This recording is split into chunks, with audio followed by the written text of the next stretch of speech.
नैना रीना को बार बार आवाज लगाती है, पर रीना कुछ नहीं बोलती और अपनी आंखें बंद करके भोलेनाथ का ध्यान करने लगती है। और रीना की गर्दन का त्रिशूल एक बार फिर चमकने लगता है। रीना भोलेनाथ का ध्यान कर ही रही थी कि तभी उस पेड़ में से एक रोशनी आती है और रीना उस पेड़ के अंदर चली जाती है। या यूं कहें कि रीना भी अब पिशाचिनी के लोक में आ गई थी। नैना, नगीना और रीना अब जैसे ही पिशाच लोक जाती हैं, तो देखती हैं कि हर तरफ अंधेरा था। अगर वहाँ किसी चीज की रोशनी थी तो वो थी चांद की रोशनी। हर जगह सूखे पेड़ थे। चारों तरफ से भेड़ियों की आवाजें आ रही थी और वो भयानक लोक देखकर रीना डरते हुए कहती है, यहाँ तो बहुत अंधेरा है। यहाँ तो रघु को ढूंढ पाना बहुत मुश्किल है। मुश्किल है? नामुमकिन नहीं। नगीना, तुम उस तरफ जाओ, मैं सीधे जाती हूँ। और रीना, तुम उस गुफा की तरफ जाओ। नैना अब अपनी आंखें बंद करती है, जहाँ उसको गुफा में एक बड़ा सा पत्थर दिखता है। उस पत्थर को देखकर नैना कहती है, उस गुफा में एक बड़ा सा पत्थर है। हो ना हो तुम्हें वहीं ये पूजा करनी होगी और शायद रघु भी वहीं होगा। नगीना, तुम कहीं मत जाना, तुम इस गुफा के बाहर ही रहो। गुफा में मैं और रीना जा रहे हैं। गुफा में जाकर रघु से उस पिशाचिनी की कोई वस्तु भी लेनी है। ठीक है। इस तरह नगीना गुफा के बाहर ही खड़ी रहकर पहरेदारी करती है। तो वहीं अब नैना और रीना गुफा के अंदर जाती है और रघु को ढूंढने लगती है। काफी समय ढूंढने के बाद भी ना तो उन्हें रघु दिखाई देता है और ना ही वो बड़ा पत्थर। ये देखकर रीना अपनी आंखों में आंसू लिए कहती है, मेरी तो उम्मीद ही टूटती जा रही है। रघु कहीं नहीं मिल रहे हैं। ना तो रघु ही मिल रहे हैं, ना ही वो बड़ा पत्थर।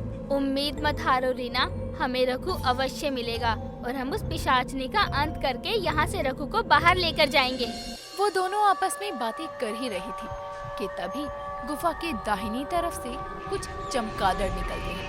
उन चमगादड़ को देखकर अब नैना और रीना समझ गई थी कि वहाँ पर कुछ तो है, पर वहाँ था क्या, यही जानने के लिए नैना और रीना गुफा के उस तरफ जाती हैं, जहाँ वो देखती हैं कि रघु एक पिंजरे में बैठा है। रघु अधमरा सा हो रखा था। उसको देखकर अब रीना तुरंत उस पिंजरे के पास जाती है और जैसे ही उस पिंजरे को छूने लगती है, वैसे ही नैना कहती है, रुक जाओ रीना, अभी इस पिंजरे को मत छूना। अगर तुमने इसको छुआ तो उस पिशाचिनी को ये पता चल जाएगा और उसका सम्मोहन टूट जाएगा। तुम रघु से दूर खड़ी होकर बात करने की कोशिश करो। मैं कोशिश करती हूँ। रघु, यहाँ देखो, तुम्हें बचाने कौन आया है। इधर देखो ना रघु।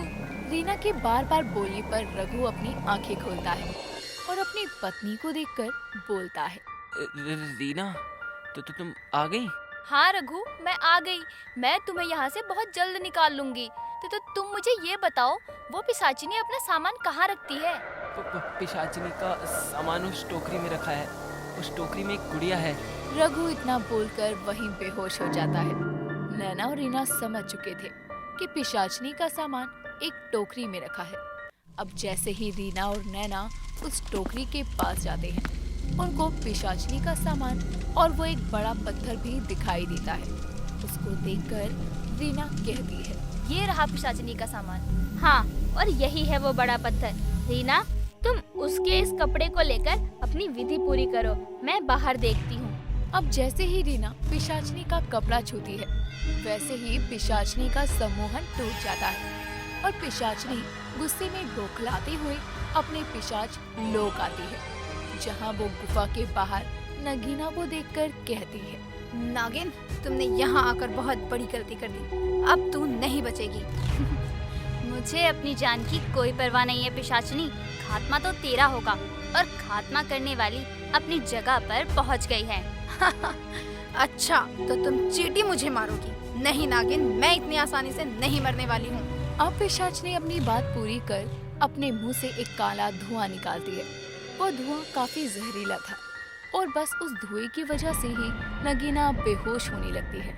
उसको बेहोश होता देखकर पिशाचिनी हंसते हुए कहती है, क्या हुआ नागिन, तेरे भगवान ने तेरा साथ नहीं दिया? वो तेरा साथ दे भी नहीं सकता और मैं तुम्हारी इस मामूली विधि से नहीं मरने वाली, क्योंकि मेरी शक्तियाँ मेरे अंदर है ही नहीं। नगीना के शरीर में जहर फैल रहा था, पर फिर भी उसकी ये बातें सुनकर नगीना उठती है और अपने अर्धनागिन अवतार में आकर पिशाचनी को अपनी पूंछ में जकड़ लेती है और कहती है, अगर तेरी शक्तियाँ तुझ में नहीं है तो किस में है? नगीना की कमजोरी देखकर पिशाचनी अपनी शक्तियों से उसकी पूंछ से बाहर आ जाती है और एक फूंक मारती है, जिसके बाद नगीना दूर जाकर गिरती है। उसको गिरता देखकर पिशाचनी कहती है, पहले तुम खुद को बचा लो, उसके बाद मेरा खात्मा करना। और हाँ, मेरी शक्तियाँ टोकरी में रखी एक गुड़िया में है, जो अगले कुछ ही पलों में रघु में प्रवेश हो जाएगी। उसकी बात सुनकर नगीना अपनी आंखें बंद कर लेती है। तो वहीं अब पिशाचनी उड़ते हुए गुफा में प्रवेश कर जाती है, जहाँ वो देखती है कि उसके सामने नैना अपने अर्धनागिन अवतार में खड़ी है। उसको देखकर पिशाचनी कहती है, अच्छा, तो एक और नागिन मेरे सामने खड़ी है। अब मैं तुम कीड़े मकोड़ों का क्या करूं? अभी एक को मसल कर आई हूं और देखो मेरे सामने एक और खड़ी है। कहीं ऐसा ना हो पिशाचनी कि तुझे मैं मसल दूं। इतना बोलकर नैना अपने पंचमुखी नागिन अवतार में आती है और अपने मुंह से आग फेंकती है, पर पिशाचनी उस आग में नहीं जलती। एक तरफ नैना और पिशाचनी की लड़ाई चल रही थी, तो वहीं दूसरी तरफ रीना उस पत्थर पर बैठ जाती है और शुद्ध चमकीले पत्थर पर पिशाचनी का कपड़ा रख मंत्रों का जाप शुरू करती है। एक तरफ तो रीना मंत्रों का उच्चारण कर रही थी, तो वहीं गांव वाले भी भोलेनाथ की आराधना कर रहे थे। रीना अब मंत्रों द्वारा उस कपड़े और पत्थर पर गंगा जल छिड़ककर उसे शुद्ध करती है, जिसके कारण पिशाचनी बहुत कमजोर हो जाती है। पर फिर भी पिशाचनी हार नहीं मानती और आखिरकार वो रघु के पास पहुंच ही जाती है, जहां वो रघु को कहती है, रघु, तुम्हारी गुरु तुम्हें जागृत कर रही है। उठो रघु, उठो और इसकी पूजा भंग कर दो। पिशाचनी की बात सुनकर रीना घबरा जाती है और तभी नैना अपने नागिन रूप में आकर रीना से कहती है, रीना, अपने मंत्रों को रोकना मत। रघु चिल्लाएगा, पर तुम्हें इसके जाल में नहीं फंसना है। ये सुनते ही रीना अपनी आंखें बंद कर लेती है। तभी रघु भी उड़ते हुए कहता है, रीना, बंद करो, नहीं तो मैं रघु को मार दूंगी।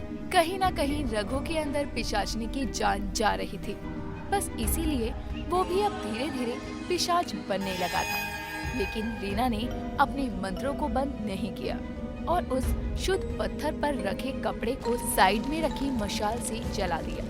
पर ये क्या, रघु में कोई बदलाव नहीं थी। साथ ही ये देखकर रीना की गर्दन का निशान भी अब कम चमकने लगा था। पर रीना इस सब पर ध्यान नहीं देती और नैना से कहती है, हमने तो सारी विधि कर ली, पर फिर भी रघु में कोई बदलाव नहीं आया। और ये पिशाचनी, मुझे भी समझ नहीं आ रहा रीना। और रीना, तुम्हारे त्रिशूल की चमक भी कम हो रही है। क्या हुआ, तुम मेरा अंत नहीं कर पाई? कोई बात नहीं, मैं तुम्हारा ही अंत कर दूंगी। मेरे लाख मना करने के बाद भी तुमने मेरी बात नहीं मानी ना, तो अब तुम्हें अपनी जान से हाथ धोना होगा। पिशाचनी ये सब कुछ बोल ही रही थी कि तभी उस टोकरी में से एक गुड़िया अपने आप बाहर आती है और उस गुड़िया में से काले रंग का धुआं रघु में जाने लगता है। तभी मौके पर नगीना आ जाती है और उस गुड़िया को उस आग में फेंक देती है। जैसे ही गुड़िया आग में जलकर राख होती है, वैसे ही पिशाचनी का भी अंत हो जाता है और इसी तरह पिशाच लोक भी नष्ट हो जाता है। अब रघु, नगीना और नैना, रीना अपने गांव वापस आते हैं, जिसके बाद वो सभी गांव वालों के पास शिवजी के मंदिर में जाते हैं। जिसके बाद नैना सभी गांव वालों से कहती है, आप सभी के सर से अब उस पिशाचनी का साया हट गया। आप सभी का बहुत बहुत धन्यवाद। सभी गांव वाले उन दोनों नागिनों का धन्यवाद कर ही रहे थे कि तभी आसमान में से एक तेज रोशनी निकलती है। उसको देखकर नगीना कहती है, अब हमें आप सभी आज्ञा दे, हमारे जाने का समय हो गया है। रुको नगीना, रघु बहुत जख्मी है, इसको हमें ठीक करना होगा। इतना बोलकर अब नैना अपनी आंखें बंद कर लेती है और अपने हाथों द्वारा कुछ शक्तियों से वो रघु को ठीक कर देती है। जिसके बाद नैना और नगीना दोनों ही नागलोक चली जाती हैं। नागलोक जाते ही सभी नाग नागिन उन दोनों का बहुत मान सम्मान से आदर करते हैं।